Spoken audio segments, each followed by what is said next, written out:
नमस्कार सबको।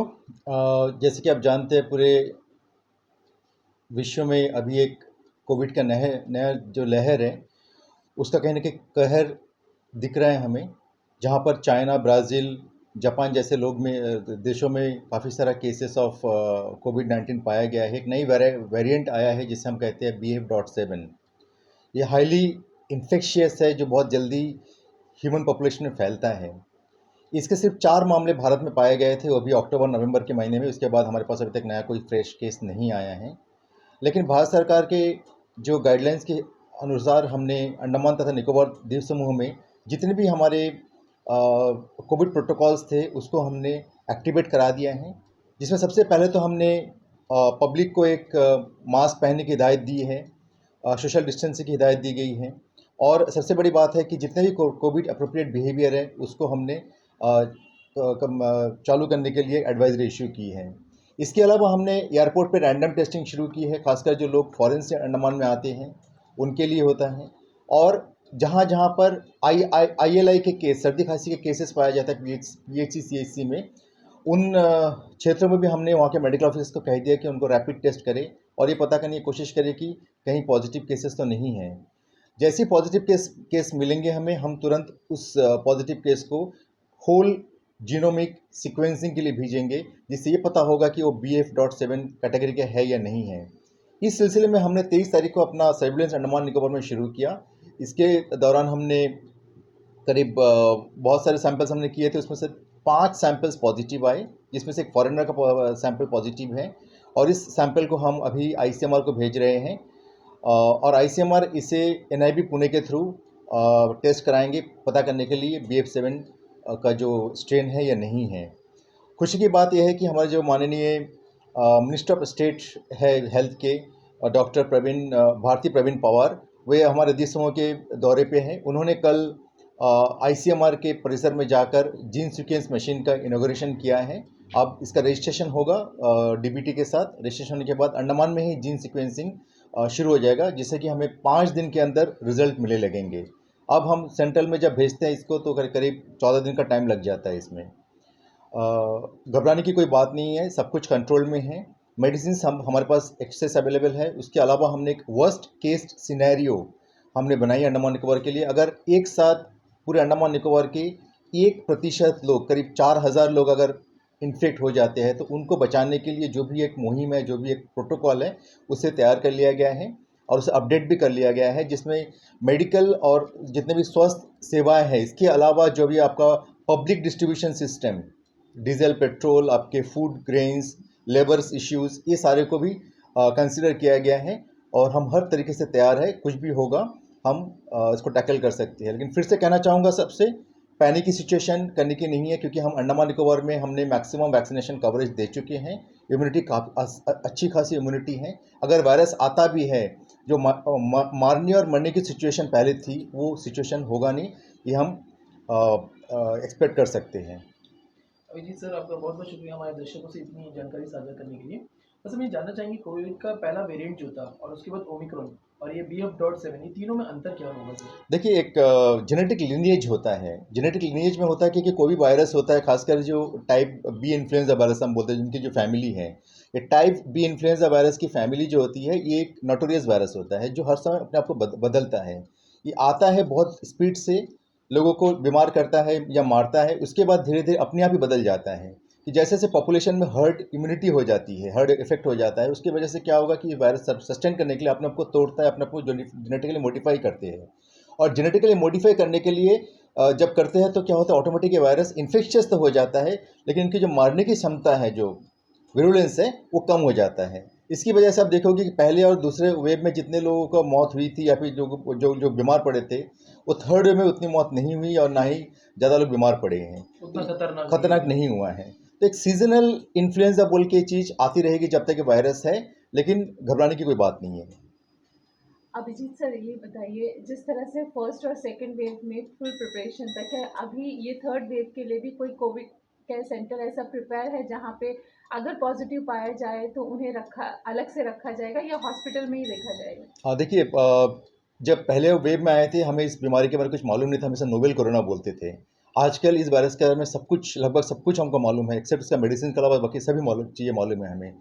तो ये पाया गया है कि हॉस्पिटल में रख के कोई फ़ायदा नहीं होता है, तो हम सबको होम क्वारंटाइन या होम आइसोलेशन कर रहे हैं और उनको कॉन्टैक्ट ट्रेसिंग कर रहे हैं, उनको भी हम होम क्वारंटाइन करने की कोशिश कर रहे हैं।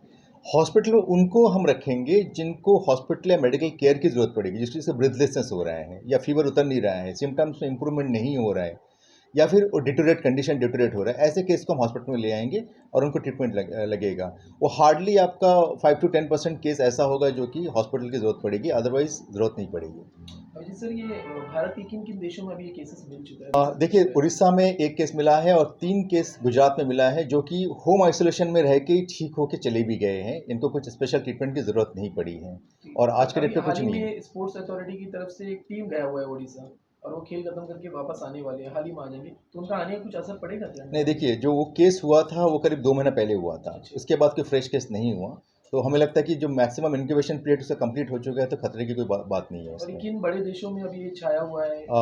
खासकर तो देखिए सब जगह फैल रहा है, खासकर जो चाइना का सिचुएशन वर्स कहा जा रहा है, लेकिन उस पर कोई ऑथेंटिक डाटा किसी के पास अवेलेबल ये नहीं जो है। दिखा रहे हैं साउथ न्यूज़ में वो हकीकत साउथ है कोरिया, कि चाइना, हांगकांग, ब्राज़ील ऐसे कंट्रीज़ में पाया गया, सिंगापुर में भी केस पाया गया है। चाइना का जैसा सर बहुत खतरनाक करके दिखाया जा रहा है, तो सच में ये ऐसा है कि ये हवा में बातें हो नहीं, रही देखिए, चाइना की जो बात है उस पर हम कमेंट नहीं कर सकते कि चाइनीज़ गवर्नमेंट को भी फ्रैंक डाटा, आप नहीं। डाटा ऑथेंटिकेट डाटा प्रोड्यूस नहीं करती, आपको मालूम, हमें मालूम है।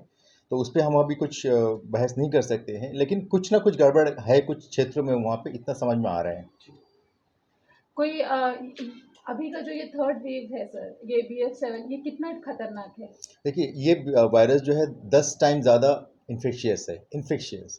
मैं क्लियर करना चाहूँगा, 10 टाइम ज़्यादा खतरनाक, इन्फेक्शियस बोलने से, infectious doesn't means killing power. 2 चीज़ होती है, एक बहुत जल्दी फैलना होता है, एक होता है किलिंग पावर होता है। इसके किलिंग पावर में डाउटफुल है, क्योंकि जितने केसेस देखा गया उसमें कहा कि बीमार लोग पड़ते हैं, लेकिन जो कॉम्प्लिकेशंस या डेथ, वो चांसेस काफ़ी कम हो जाता है। कोई डेथ रिकॉर्ड किया है सर अभी इंडिया में? इंडिया में कोई 4 केस है, एक भी केस रिकॉर्ड नहीं हुआ। सबसे बड़ी बात है कि सब घर में ही रह के ठीक हो गए, ट्रीटमेंट की ज़रूरत नहीं पड़ी उनको। अभिजीत सर, अभी हाल ही में 2 दिन के बाद हम लोग न्यू ईयर देखने वाले हैं, फिर ITF ग्राउंड में मेला लगने वाला है, क्या इसका असर हो सकता है इस ITF की एक बड़ी भीड़ और ये न्यू ईयर का? इसका बिल्कुल हो सकता है। दो तरह का इश्यूज। अभी एक कोल्ड सीजन चल रहा है, ये जो वायरस का जो सीजन 26 डिग्री जो सेल्सियस आप बोल रहे हैं, 22 to 26 डिग्री सेल्सियस होता है, ये मैक्सिमम 30 डिग्री होता है। इसमें वायरस का जो पनपने का तरीका बहुत अच्छा होता है, मतलब फेवरेबल होता है।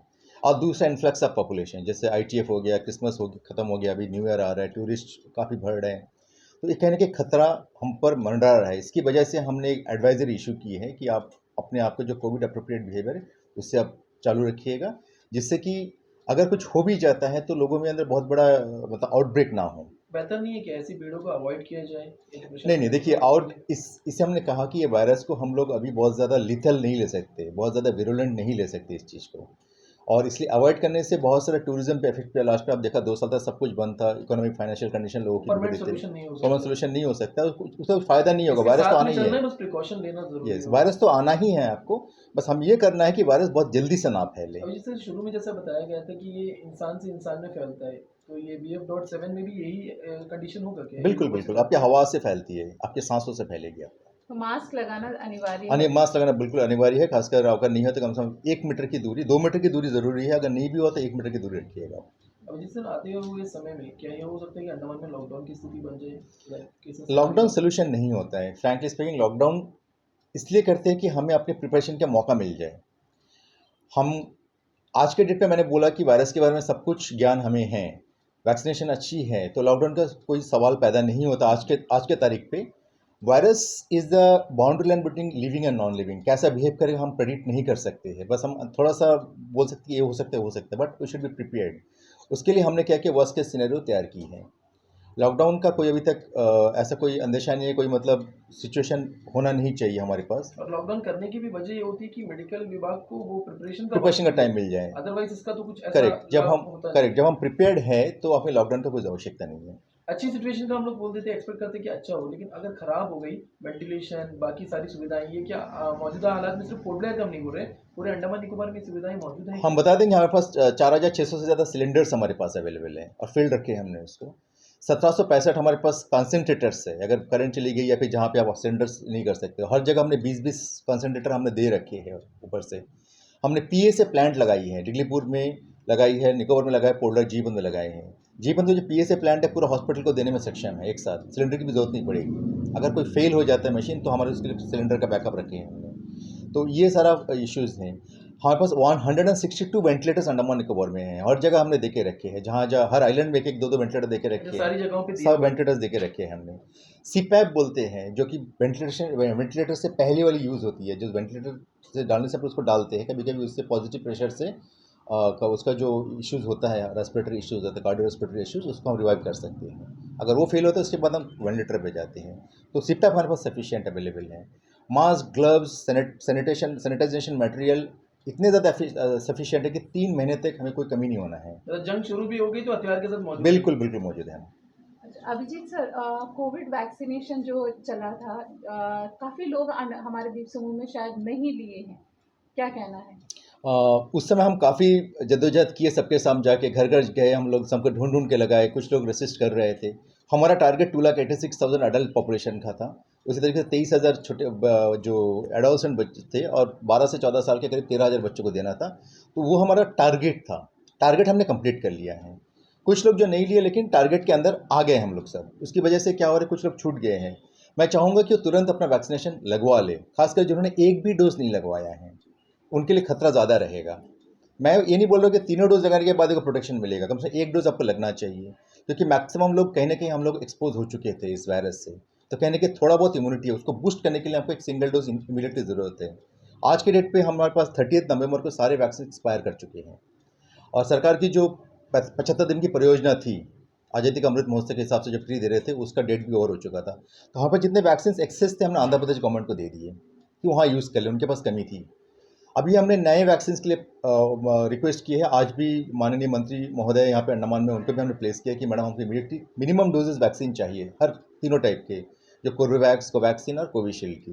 क्योंकि जो लोग छूट गए हैं या जो लोग मेलैंड से अभी आए हैं, या जो छोटे बच्चे अभी उस ब्रैकेट में आए हैं, जो 10 साल, 11 साल के, 12 साल हो गए हैं, उनको हमें वैक्सीन देना है। कब से देना शुरू ये करेंगे? मैडम कब ने तक आएगा? मैडम एश्योर करके गई है, हम जाने के बाद फिर उनको पत्राचार करेंगे, फिर सरकार की डिसीजन क्या होगी देखेंगे। इस बीच हमने प्राइवेट हॉस्पिटल जो रिकॉग्नाइज्ड है यहाँ पे, श्यामला क्लिनिक, उनको भी हमने हिदायत दी है, एक रिक्वेस्ट की है कि आप उनका वैक्सीन मंगवा के पेड बेसिस पे सरकार का जो रेट है उस रेट बेसिस पे लगवाना शुरू करें, इंक्लूडिंग नेशनल वैक्सीन।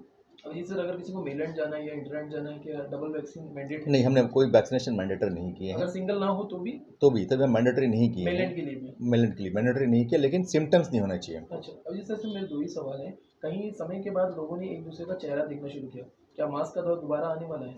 हाँ, मास्क का दौर जरूर आने वाला है, और मैं आप सबसे यही रिक्वेस्ट करूंगा कि अभी ये कोविड सीज़न या इन्फ्लुएंजा सीज़न या फ्लू सीज़न बोलते हैं, दिसंबर जनवरी, इसमें अब कोविड ना हो, आपको फ्लू तो होना ही है। तो इसकी वजह से मास्क का इस्तेमाल करना प्लीज़ शुरू कर दें। तो लोग बड़े कंफ्यूज है अभिजीत सर कि मुझे डेंगू तो नहीं हो गया, नॉर्मल बुखार नहीं है, या तो फिर कोविड तो नहीं है। तो कोई ऐसा नंबर होगा, किसी एक से कांटेक्ट करें या तो किसी से बात हो तो प्रॉपर उनको बता सके कि हाँ, ये सिम्टम्स में आपको कोविड हो सकता है।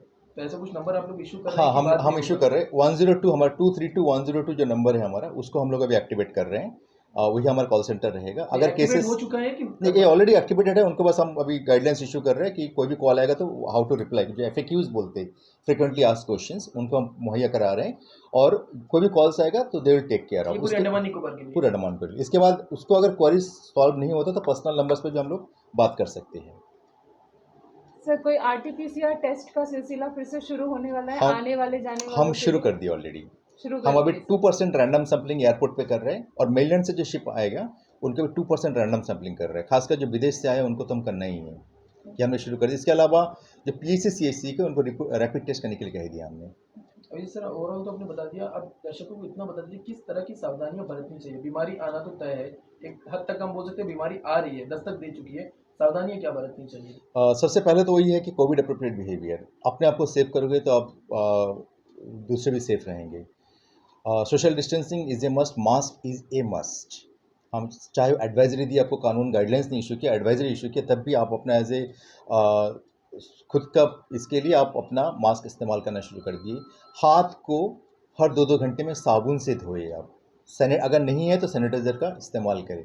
कोशिश कीजिए मास्क आप जब हाथ धोते हो तो आधा मिनट तक साबुन हाथ में लगा रहना चाहिए, जिससे कि सारा वायरस वगैरह उससे हट जाए। ये आपको पहला करना है। दूसरा होता है न्यूट्रिशन। कोशिश कीजिए कि जितने भी हो सके आप फ्रेश फ्रूट्स या फिर बोलिए विटामिन सी जिसमें हो, ऐसा फ्रूट्स को आप लेना शुरू कर दीजिए। जब आपको एकदम बीमार शुरू होगा तब विटामिन सी की गोली भी ले सकते हो, फिलहाल विटामिन सी की गोली ना लें, आप फ्रेश फ्रूट्स पे जाएँ। दूसरा क्या होता है कि जो आपका जो योगा एंड मेडिटेशन, खासकर जो सुबह 4:30 से 5 बजे का वक्त होता है आपका, उस समय आपका योगा मेडिटेशन वॉकिंग जॉगिंग करोगे तो आपके अंदर गुड हार्मोन्स डेवलप होंगे, इंक्लूडिंग सेरोटोनिन, जिसको खुश रखेगा आपको। तो उससे आपको बॉडी के इम्यूनिटी पे भी फ़र्क पड़ेगा। तो एक्सरसाइज, योगा, प्राणायाम और फ्रेश फ्रूट्स अगर आपको इमीडिएटली शुरू करना है। इतने कंडीशन शुरू करने के बाद आप नेक्स्ट होता है जो बीमार है ऑलरेडी, जिसको हार्ट का प्रॉब्लम है, जिसको कैंसर है, जिसको डायबिटीज़ है, एक्सट्रीम आप ट्रीटमेंट में चले जाइए कि सारा चीज़ कंट्रोल में आ जाए। इसको अनकंट्रोल ना छोड़ें। जिसको डायबिटीज़ कंट्रोल में नहीं है या किडनी का प्रॉब्लम्स कंट्रोल में नहीं है, उनको ये वायरस लगने का चांसेस खतरा बढ़ जाता है और मौत का खतरा भी बढ़ जाता है, चाहे कितनी वैक्सीन लो। तो इसलिए इनको चाहिए कि पहले से अपना जो हेल्थ कंडीशंस, अंडरलाइंग कंडीशंस है, उसको रेक्टिफाई करें। अगर रेक्टिफाई करोगे तो आपको कॉम्प्लिकेशंस नहीं आएगा। ये आपको इस सारा चीज़ आपको करना है और बाकी सब जो होगा, आपने वैक्सीन ली है तो बहुत अच्छी बात है, आपको कहीं न कहीं प्रेग्नेंट प्रोटेक्शन लेडी देगा। के लिए कुछ ऐसा होगा कि उनको प्रे वैक्सीन लेना है या नहीं प्रेग्नेंट लेना लेडी को वैक्सीन लेना ज़रूरी होता है। और एक चीज़ बता दूँ सबको कि वैक्सीन से आपको कोई प्रोटेक्शन नहीं मिलता। आपने वैक्सीन लिया बोल के कि आपको बीमारी नहीं आएगी, ऐसा कुछ नहीं है। बीमारी आपके अंदर 100% आ सकती है, बस जो कॉम्प्लिकेशंस होगा वो काफ़ी कम हो जाएगा, 80% तक कम हो जाएगा आपने अगर वैक्सीन लिया होगा। है? बहुत बहुत धन्यवाद अभिजीत सर, इतना थैंक यू समय सो देने मच। के लिए और धन्यवाद, देशवासियों से रूबरू होने के लिए। धन्यवाद सर। धन्यवाद।